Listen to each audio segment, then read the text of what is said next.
Can you prevent a panic attack? Yeah, no, possibly.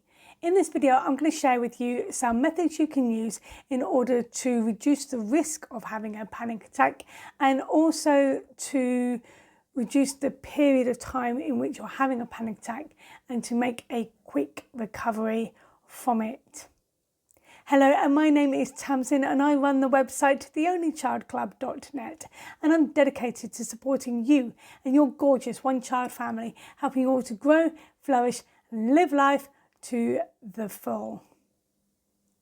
Now, generally my videos tend to be aimed at either parents or at children, depending on the subjects that I'm talking about. But in this video, I'm going to be talking to anyone in your family who suffers from panic attacks, no matter how old you are. I remember my first panic attack, I was 14 years old, was not a very pleasant experience. So I'd like to be able to share with you what it is exactly and how you can reduce the risk of having panic attacks and also recovering from an attack quickly. So let me first explain what a panic attack is. I'm going to use the term panic attack as opposed to anxiety attack. Some people use the term anxiety attack, but that term isn't considered a medical term. Panic attack is the usual term people use in the medical profession. So, panic attacks, what are they? Well, actually they are a response to a fear or a perceived threat, and it's all part of your survival mechanism, which has been built into your brain and into your body in order to survive. So we have had this system built into us for donkey's years, for millennia, ever since we had cavemen walking the earth and having to deal with great threats like saber-toothed tigers. Now, if you are a cave person and you're out and about and you met a saber-toothed tiger, you would need the energy in order to run away or fight said tiger if you think you could take it on.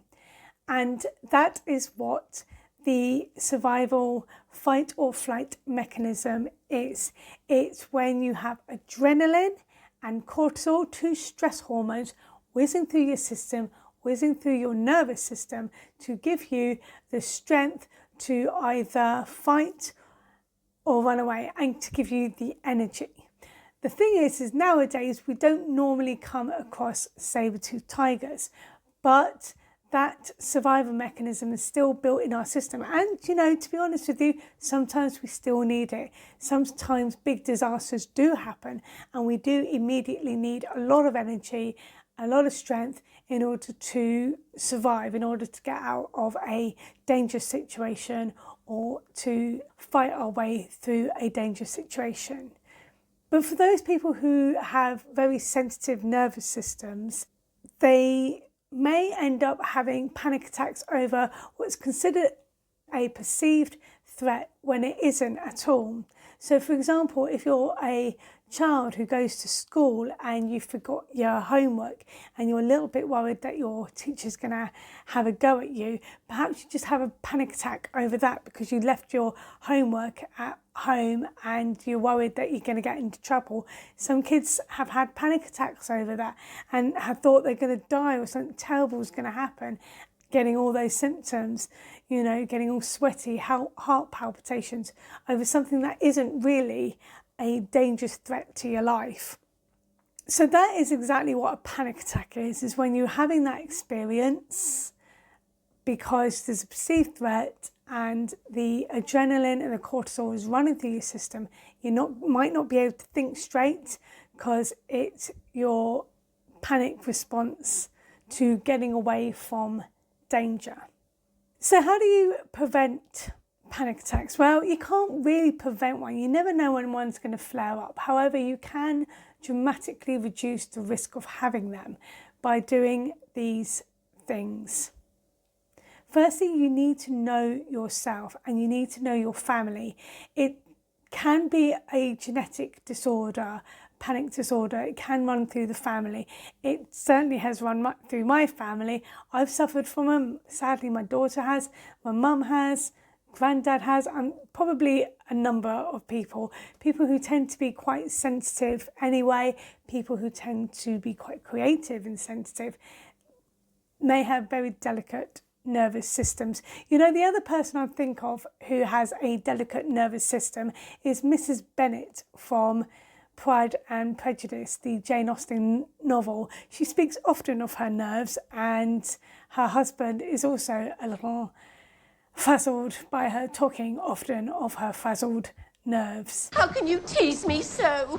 Have you no compassion for my poor nerves? Oh, you mistake me, my dear.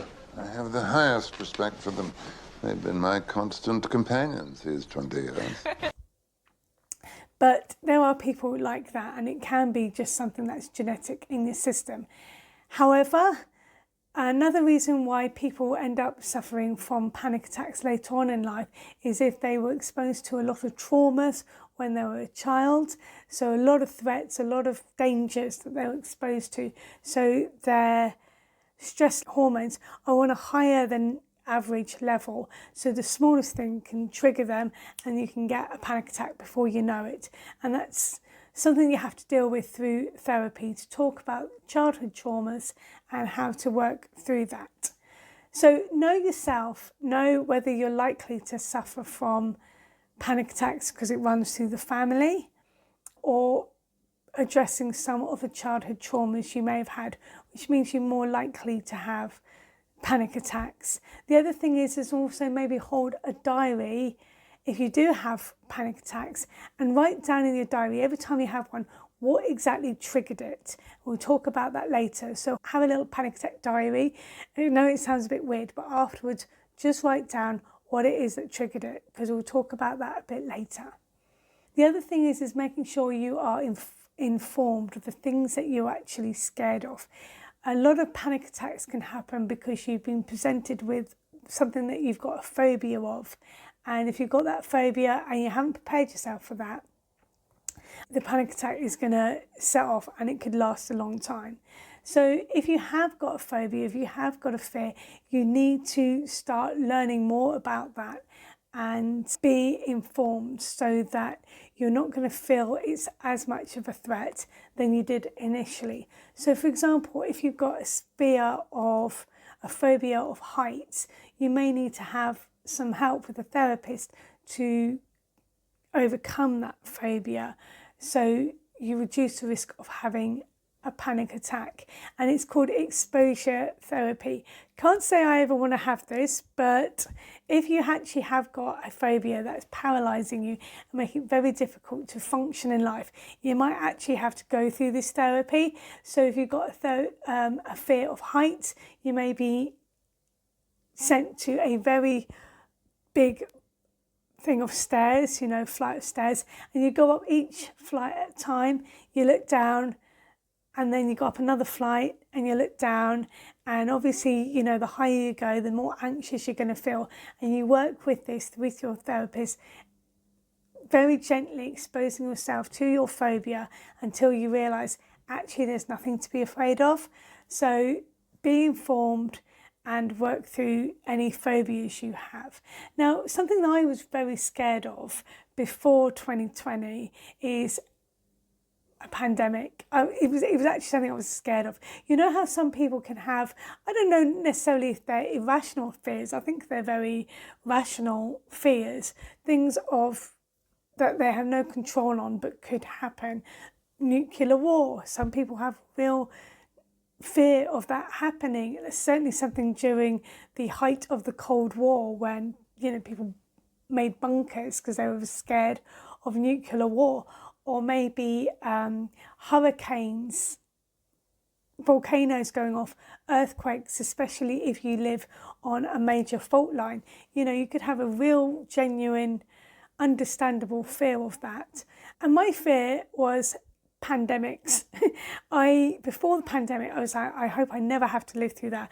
I know they're rare, but I'd seen so many movies where there've been pandemics and they've been scary as because they've kind of wiped out most of the human race. And I'm particularly thinking of Rise of the Planet of the Apes, because with that, at the beginning of, I think, the second film in that trilogy, you see all the people in those Hashimo suits or whatever you call them, spraying the place with disinfectant, and all these bodies covered up in sheets and stuff like that. Showing signs of what's being dubbed the simian flu. The CDC is projecting a fatality toll ranging from 5 million to as many as 150 million in the next 6 to 8 months. Anyone showing signs of a contagious illness will receive special treatment here. The airport's... And then when 2020 came, the news stations actually showed similar images of people in those suits spraying the place with disinfectant. So obviously that triggered something in my brain, and I was very, very scared. So I had a whole bout of lots of panic attacks during that time. And I know I'm not the only one. A lot of other people had that. I ended up getting OCD and all sorts of things. I'll talk about that in a minute. But the way that I ended up working through those days, those difficult days in 2020 and 2021, is I stopped watching the news because, to be honest with you, I think they were fear-mongering. I think they're starting to say that that's what they were doing as well. But I started listening to sort of rational people who were keeping track of C19 and what it was all about. So there was a gentleman called Dr. John Campbell, and he was looking at all these papers that were being published each and every day almost, and looking at the facts as he could understand it and explaining it to us. And I was getting more and more informed of C19, of the different variants, and that did help alleviate some of the fears. So yeah, if you are afraid of something, actually investigate it and be informed and learn more about it. That will help reduce your fears. The more you know, the less stress, because a lot of fear, a lot of perceived threats is because it's the unknown. We're scared of the unknown. So if you get to know subject, you get to know it well, you're not likely to feel quite so afraid. The other thing you can do to reduce the risk of having a panic attack is to talk to someone about it. I've already mentioned about therapy. Now, a lot of people sometimes they have the panic disorder, and the smallest things are triggering your panic attacks all the time. So you need to talk to a therapist about that, especially if you end up developing obsessive compulsive disorder. Quite a lot of people do develop OCD as a result because they're so afraid of having a panic attack. They end up avoiding various things or doing certain tasks because they're afraid something bad will happen if they don't do that task. For me, I was just afraid of having panic attacks because I hated them so much. So I developed OCD, trying to avoid the things that I think might trigger a panic attack. Kind of strange, isn't it? So I had to have CBT. I had it over the phone, and that really helped with that issue. So by all means, talk to somebody when you're not having a panic attack, but say, look, I'm having these issues. You can go to your doctor, you can speak to your parents, you can speak to your partner, talk to someone. Don't suffer from this alone, okay? And do not be ashamed. Loads of people suffer from anxiety and panic attacks. I think especially as a result of and in light of what happened in 2020. The other thing you can do is be prepared. I talked about this before, but if you are going to sort of venture out and do something that you know you're likely to have to face a phobia, then you can prepare yourself beforehand. So maybe your friends are going out on a walk up a hill, a very high hill, maybe going mountaineering, and you're going to be afraid of the heights. So perhaps you need to do some breathing exercises before you even go up the mountain. And as you're going up the mountain, perhaps you need to, well, I suggest you eat something beforehand that's going to help raise those happiness hormones. I'll talk about them as well shortly, because that's what you want to be doing when it comes to having a panic attack. You want to reduce the stress hormones and raise the happiness hormones. So having some foods that help with that will reduce the risk of having a panic attack. You may want to also take something with you that's sort of comfort. So maybe a favourite toy or a blanket or even like some sort of superstitious talisman thing, it can help. Lots of actors and actresses, before they go on stage, they feel very anxious and nervous, even if they've been doing it for a long, long time. Even though they know their lines inside out, they can still feel nervous about what if something happens.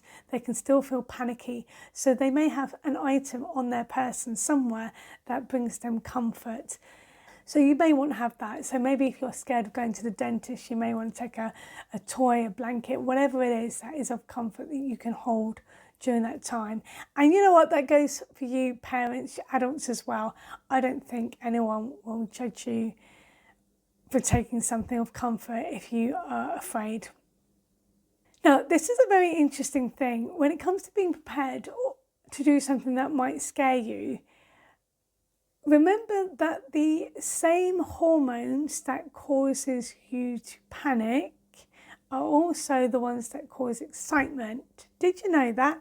That's true. So if you go on, say, a roller coaster or a fairground ride, which is very thrilling, that's going to get your adrenaline up. You know that, right? But it's exciting because, you're having fun. You're not in danger. So it's about having an exciting time. So if you are doing an activity that could be perceived as scary to your mind, the back of your mind, your body, but you know that it is safe, then what you can do is then start telling your body, telling your brain, there's nothing to be afraid of. This is exciting. Now, I have had to do this before now. I remember going on to the Velocicoaster in Universal Studios in Orlando, and I did not like that ride. I didn't know what to expect, and I heard it was really good and thrilling, and I thought, okay, but I did not like it. But during the actual ride, because I did not want to have a panic attack, I had to keep saying, this is fun, this is exciting, I'm loving this, woo, this is fun, woo, really good fun. And enjoyment, I'm enjoying this. I had to keep saying that to my brain, all right, even though there was another part, I hate this. I was like, I love it, I hate it, I love it, I hate it. I had to keep saying, no, this is fun. And to prevent myself from having a panic attack during the actual ride, I wanted it to stop, but I had to endure it. Came off the ride, did not have a panic attack, but then I was able to admit, no, I did not like that ride. It was horrible. I'm never doing it again. So that's something you may want to do. If you say claustrophobic, you don't like small spaces, but all your friends are, say, going caving and you want to go down in the cave, but you're like, oh, that's not so exciting, then you can train your brain to say, hey, this is exciting. I'm here with my friends. We're having a great time. Oh, the walls are wet. I wonder why. Oh, look, there's a stalactite. I wonder how they're formed. Let's ask someone. And just, immerse yourself into that place, but say this is exciting and you want to learn more. Distract yourself from the fear. Ignore it. If you're safe, ignore the fear. So this is the sort of things that you can do to reduce the time of a panic attack. So if one does come, even though you've tried to reduce it, if it does just flare up, because that's what happens, then remember it's an increase in cortisol and adrenaline. These are the hormones that give you lots of energy that you need to, say, run a marathon. So what you can do is actually just burn it off by running. So you can go outside and you can go for a run or walk, a brisk walk, go outside in nature. Nature can help bring it down as well. So that, because that's your response, isn't it, right? You think about it. If you saw a saber-toothed tiger, you've got to run away. So you have to burn it off. So if you do what your body wants you to do, run, then it's going to burn off that excess adrenaline, and then hopefully you won't feel afraid anymore. Hopefully the panic attack will go. So if you can't do that, if you can't go for a run, then the other thing you can do is dance it off. At night, I've done that, listen to Disney music. I'm a Christian, so I listen to cheesy worship music from days gone by, and I have a good old boogie and pray, and that helps just, again, burn it off, and then you feel okay afterwards. The other thing you can do during a panic attack is go into your happy place. Again, if there is no immediate actual thing to be afraid of where you are, then you can start imagining being somewhere else, okay? So you can imagine you're in a childhood holiday place that you've always enjoyed going to, or perhaps you're at Disney World or another place that you really love, or maybe you've made up a place in your head, you know, with fluffy unicorns and rainbows and Care Bears and I don't know, just a really safe space that you have created in your head. That's your happy place, and you can go there. Maybe you fantasize about things, and you can just fantasize, you know, so long as it's a good healthy fantasy, you can go there in your head until your body realizes, your brain realizes it's not actually in a dangerous place and there is no real threat. Go hug someone, obviously, if you're having a panic attack. If you can, go and hug someone. Go talk to someone, say, I'm having a panic attack, and that person can hold you, and that will increase your oxytocin levels, another happiness hormone, and then it will reduce those stress hormones. So hug someone if you can. Breathe. I said I'll talk about this, about breathing.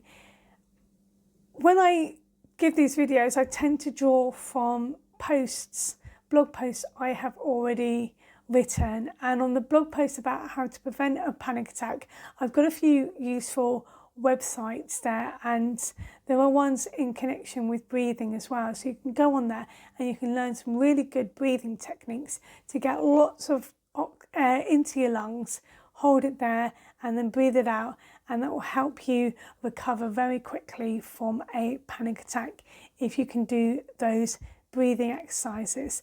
If you're hyperventilating, it's just going to extend the panic attack. You need to get a lot more oxygen and air into your system, and you want to be getting that carbon dioxide out as well quickly. So yeah, definitely do some breathing exercises.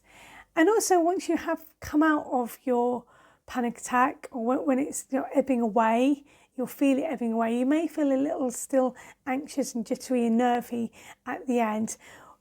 These are two things that you can have. Chocolate, dark chocolate, that can help increase those endorphins and make you feel happier and more content. It can actually help raise serotonin levels. So serotonin is the hormone that makes you sort of feel calm and satisfied and stable, if that makes sense. So you want to increase those serotonin levels, and chocolate can do that. The other thing that can do that is some of the vitamin B6. Some of the vitamin Bs are really good. Now I'm going to recommend this product to you. It's a Twinings tea. I've got an affiliate with Twinings tea. I'll put the link in the description below and you can click on there to get this tea. But if you do, Sops and I would make a commission, but I'm recommending this tea to you, which is Twinings A Moment of Calm. It's got spiced chamomile and vanilla with roasted chicory root. It's quite nice, it's quite sweet. You don't need sugar in it or anything like that. It's quite sweet in itself, and this has really helped a lot after a panic attack, just to make you feel sort of calm afterwards, because it's got your vitamin B3 in it and some other vitamins that are going to help you feel a lot calmer. And sometimes I don't get panic attacks anymore now, but that's only because if I start to feel a little bit jittery, I'm having one of those teas, I'm having chocolate, I'm going for a walk in the woods, I'm going for a walk in nature, I'm making myself calm a lot quicker. And that's what you want to do. Nip it in the bud if you feel it. Now, some of the other things that can trigger panic attacks are alcohol, substances that are not legal. As this is a family video, I'm not going to talk about that, but I do know people have had some very bad experiences from taking substances which are not legal, and it's actually had a permanent effect. So, you know, always, if you're going to take any medications, always get that from the doctor. Just having too much sugar in your diet's not good. You don't want those glucose peaks and troughs all the time throughout the day. That's going to have an impact. So make sure that you're trying to keep your glucose levels as level as possible and not the peaks and troughs by having lots of sugar highs and sugar crashes. That's going to have a negative impact on your nervous system as well.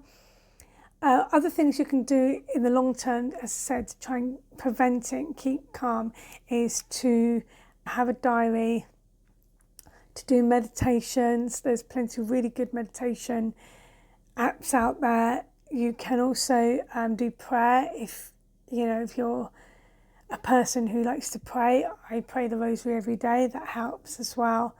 And talk through your problems where you can. If you have a problem, try and deal with it so you're not likely to have these panic responses. What you want to do is, if you have a bit of a panic disorder, your cortisone and your adrenaline levels will be high, and you don't want them to raise and get even higher. So you need to bring them down so that your whole sense of well-being is regulated and you don't have panic attacks in the future. And there are times I've had peaks during my life when my hormones are like being all over the place, and I've had lots of panic attacks as a result of that. But I have learned and I have used these methods in order to reduce them, and I don't get them so much anymore or at all. So this tea, chocolate, prayer, meditate, talk through problems, these are all things to help reduce the risk of having a panic attack in the future.